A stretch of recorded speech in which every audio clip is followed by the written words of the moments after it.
In this video, we want to find the absolute maximum minimum values of f of xy equals x squared plus y squared minus 2x minus 4y on the closed disk, x squared plus y squared is less than or equal to 9. So we're going to first find the critical points. So this will be inside the circle. So we take the partial of f with respect to x, that's 2x minus 2. The partial of f with respect to y is 2y minus 4. We're going to set them equal to 0 to get x is 1 and y is 2. So that's going to be the critical point. And if we plug in x equals 1 and y equals 2 into the constraint, then we see that we get 1 squared plus 5 or 2 squared, which is 5 and it's less than 9. And so this happens to be inside the interior. And when we evaluate f at the point 1, 2, we get negative 5. So we know that the minimum must be less than or equal to negative 5. Because it could be negative 5, but chances are it's not going to be negative 5. So now we want to focus on the boundary of the circle.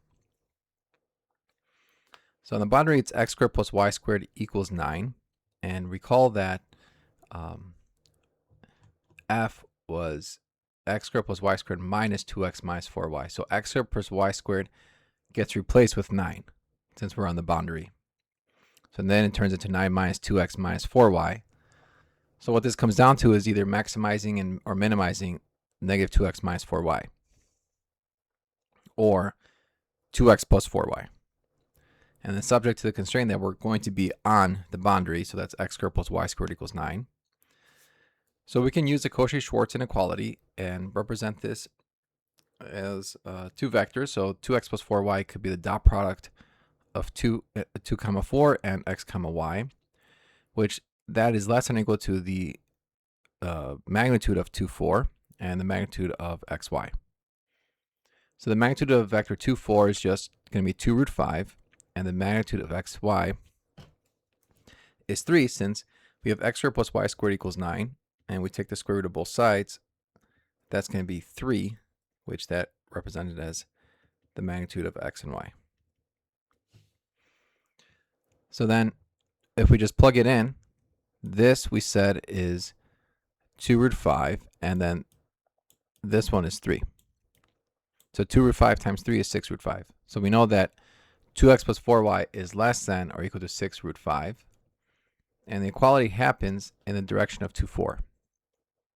So that's going to be 3 times 2 over root 20, comma 4 over root 20, which is 3 over root 5, comma 6 over root 5.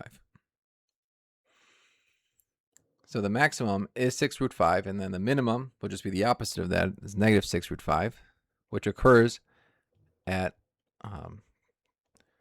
negative 3 root 5, negative 3 over root 5, comma negative 6 over root 5. So this will just be the opposite direction for the minimum. And so to compute the boundary extremes of f, we see that we said f was equal to 9 minus g. So g is the, what do we say, it was a 2x plus 4y, which we know is less than or equal to 6 root 5. So it's 9 minus 6 root 5 is the minimum, and the maximum will be 9 plus 6 root 5. So if we look at all the candidates, we see the critical point gave us negative 5. The boundary minimum gave us 9 minus 6 root 5, which is approximately negative 4.416. The boundary maximum is 9 plus 6 root 5, which is approximately 22.416. So if we compare the values, we see the absolute minimum is negative 5 at the interior point 1 comma 2, and the maximum 9 plus 6 root 5 at negative 3 over root 5 comma negative 6 over root 5.